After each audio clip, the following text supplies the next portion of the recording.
Hey guys, what's up? It is the middle of summer and peak moving season. I'm about to leave my rural apartment and move up to Seoul, but before I do, I want to give you guys a tour of what apartments are like down here. Let's go check them out.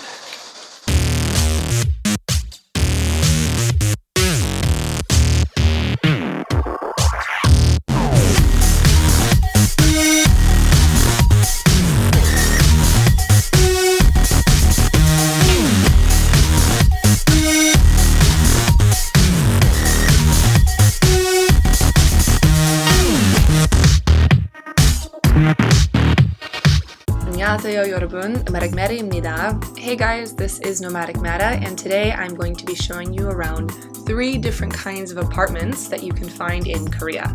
So let's start off with the most common type of apartment that most expats find themselves living in, the studio. These apartments were built at the end of 2013, which is really new compared to a lot of apartments expats find themselves living in. You'll definitely notice how new and modern this apartment looks compared to the other 2 that we'll be looking at. Along with a very modern look, you'll notice a lot of newer Korean apartments have a really good use of closet and storage space. This apartment in particular also has a very spacious bathroom, but the window is small, there's no balcony, and there's not really much of a view at all. Immediately upon entry, you can see the kitchen kind of incorporates a lot of other elements too. Along with the stove and the fridge, there's also the washing machine, as well as a little bit further down, the TV stand and the closet. If we turn back around facing the door and shoe closet, to our right we can see the bathroom. Despite being a small one-room, this apartment actually has a lot of space. You can even note the Western-style shower that has a partitioned shower space. All of the plumbing and hardware is pretty new too, since this apartment was built less than 3 years ago. Stepping out of the bathroom, we can turn back into the main living space. And here we'll actually skip over to the right-hand side where we'll take a peek at the entertainment center.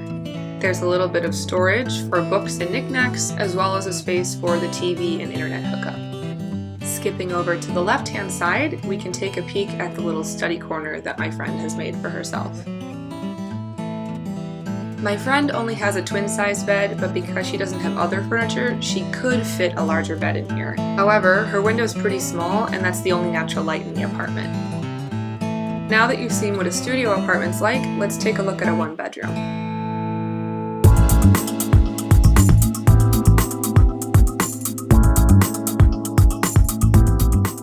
One thing you'll notice right off the bat about this apartment compared to the last one is that it's much older.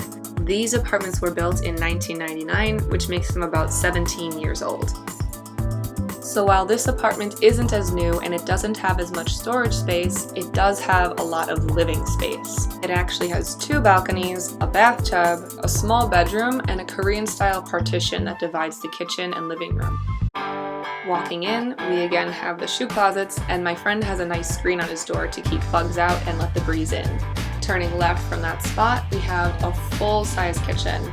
Notice there are a lot of cabinets for storage space, as well as a full-size fridge in this apartment. This apartment has a Western-style table that seats 4 people, as well as an oven. Behind that, you can see the Korean-style partition that divides the kitchen from the living room. But first, let's take a quick left and check out the bathroom. This bathroom is actually a little bit smaller than the studio apartment's bathroom, but it manages to fit in a full-size tub, as well as a very fancy bidet-style toilet.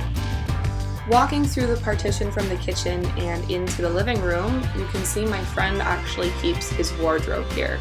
This is because his main bedroom is really small.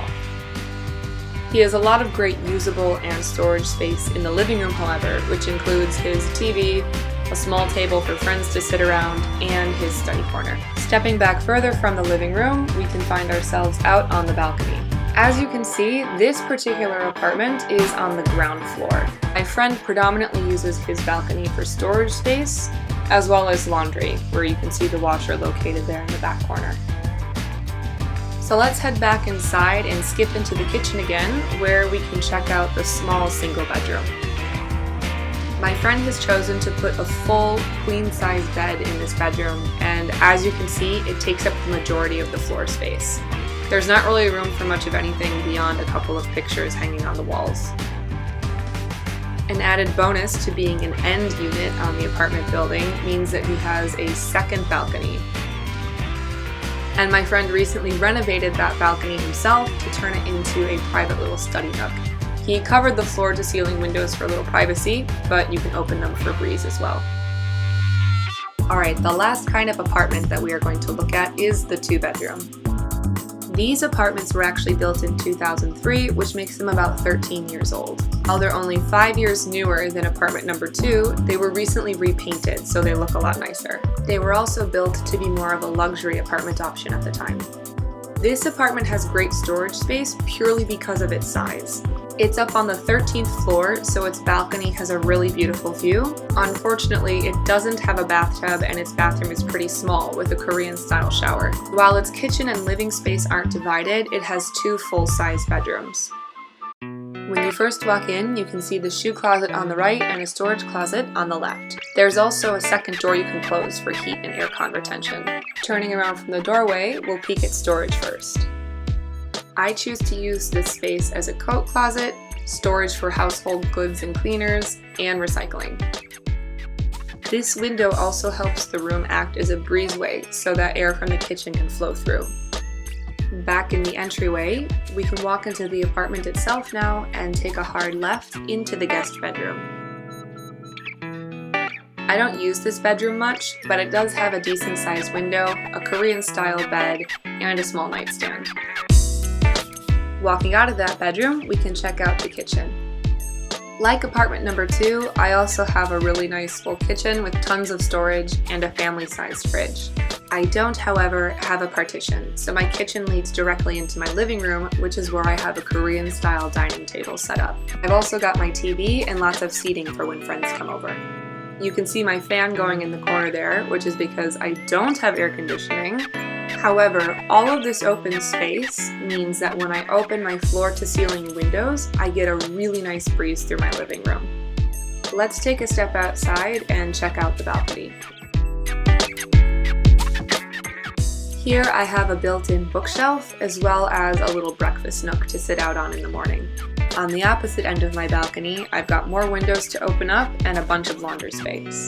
The floor is lowered and sloped for proper drainage. Along with a steady breeze and great air circulation, being up on the 13th floor gives me a beautiful view of the Korean countryside.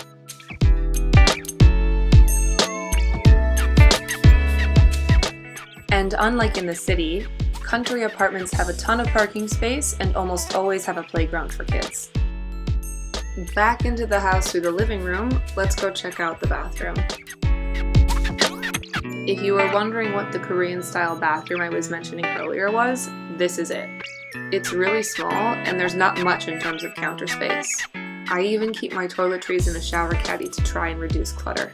What makes this shower distinctly Korean, though, is the fact that the shower head is attached to the sink faucet. There's no partition, so the whole bathroom cubicle is used as shower space. Located right next to the bathroom is the master bedroom. Remember the balcony earlier? The master bedroom has huge windows that open up to let the air flow through. I have a queen-size bed like apartment number 2, but because my room's a bit bigger, I have more space for extra furniture. Along with my closet, I can fit in my makeup vanity and a second rack for clothes. My walls are a bit plain, so I've also chosen to decorate them with all the letters my family and students have given to me over the last 2 years. And that's about it. I hope you enjoy getting to see these 3 different kinds of apartments, and if you're moving to Korea soon, hopefully it gives you a better idea about what you can expect. Hey guys, thanks for watching. If you enjoyed the video, please feel free to like, share, and subscribe. You can do so with the button in the upper corner there. Also feel free to check me out on Facebook, follow me on Instagram for daily pics, and follow me on Twitter for all of my awkward moments while living abroad. Other than that, I will see you in the next video. Bye!